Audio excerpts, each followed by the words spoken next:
जय गुरु जी संगत जी, गुरु जी के श्री चरणों में कोटि कोटि प्रणाम। संगत जी, मेरा आज का शुक्राना सत्संग है कि गुरु जी ने मुझे जो अभी एक शिक्षा दी है, कल ही दी है, कि सत्संग शेयरिंग भी गुरु जी की कृपा से ही होती है। एक्चुअली कल एक सत्संग हुआ और ये this is a kind of again repeated सत्संग टू माय प्रीवियस सत्संग।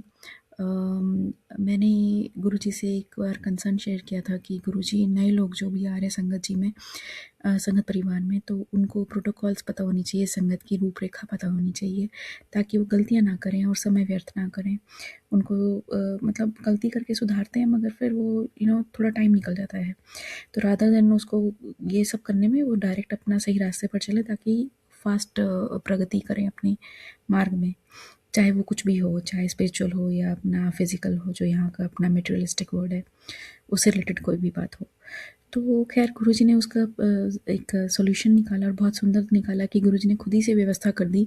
और उस दिन के बाद से, मतलब ये करीब मिड ऑफ दिसंबर में हुआ था ये सत्संग मेरे साथ, और उसके बाद से मैं 3 बार जा चुकी हूँ। दो दो लगभग 10-15 दिन के गैप में मैं जाती हूँ सत्संग गुरुजी की कृपा से अटेंड करने के लिए।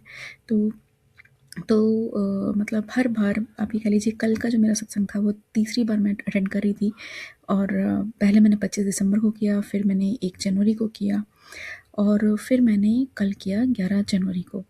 तो तीनों बार में संगत आंटी, मतलब एक सेवादार आंटी आती हैं और प्रोटोकॉल बताती हैं नए लोगों के लिए।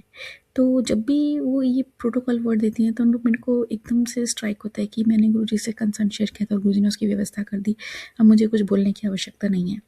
अब मैं यही सत्संग की कि कैसे हुआ है, मैंने कैसे गुरुजी से कंसर्न शेयर किया, तो मैंने सोचा कि मैं कल बोलूँ। जब मैंने सेवादार आंटी को सुना ये बोलते हुए कि वो प्रोटोकॉल शेयर कर रही हैं, और मैंने सोचा कि मैं बोलती हूँ, तो उनके बाद मैं बोलना चाह रही थी, बट इतनी में ही उन्हीं सेवादार आंटी ने बोल दिया कि अब संगत जी आपको लंगर प्रसाद लाइक होगा डिस्ट्रीब्यूट, एंड तो अब उसके बाद लंगर प्रसाद करेंगे।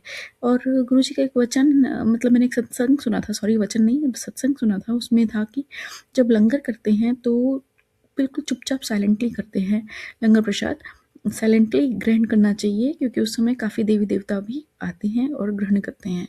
तो उस समय चाहे आप सत्संग की बात हो, वो भी नहीं करनी चाहिए।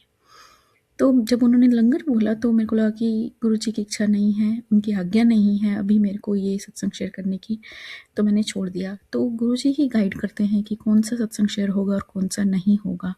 और ये सत्संग मैंने इसी ग्रुप में, मतलब सेम ग्रुप में हुआ था ये सत्संग, तो मैं उस ग्रुप में वाकई में शेयर करना चाहती थी, लेकिन पता नहीं क्यों मुझे ऐसा लगता है शायद मुझे इस ग्रुप में नहीं करना चाहिए, क्योंकि मैं ये सत्संग ऑनलाइन मैंने शेयर किया है, तब मुझे कोई अड़चन नहीं आई। और जब भी मैं उस ग्रुप में करना चाहती हूँ इन पर्सन, तो वो नहीं कर पाती। मैं पिछले 2 बार से ट्राई कर रही हूँ, बट कभी कुछ हो जाता है, कभी कुछ हो जाता है।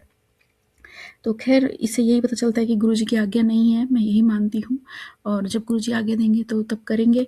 तो गुरुजी ऐसे ही साथ रहिएगा, क्योंकि ये हमेशा बोलती हूँ कि अगर गुरुजी की इच्छा नहीं है तो काम हो ही ना, क्योंकि मुझे तो नहीं पता कि वो काम मेरे लिए अच्छा है या नहीं है, लेकिन अगर गुरुजी को लगता है कि वो काम में, उसमें गुरुजी की आज्ञा नहीं है, तो वो काम हो ही ना, गुरुजी अड़चन डाल दे, मैं ऐसी प्रार्थना करती हूँ और फिर वो करने की कोशिश करती हूँ। और ऐसा ही होता है, फिर जो होना होता है वो होता है, गुरुजी की इच्छा होती है जिसमें, और जिसमें नहीं होती वो नहीं होता। तो जय गुरुजी, जय गुरुजी, शुक्राना गुरुजी। ऐसे ही सर पर हाथ रखिएगा और गाइड करते रहिएगा, सब पर कृपा बनाए रखिए प्रभु, भूलों के लिए हम सबको क्षमा कीजिए। जय गुरुजी, शुक्राना गुरुजी।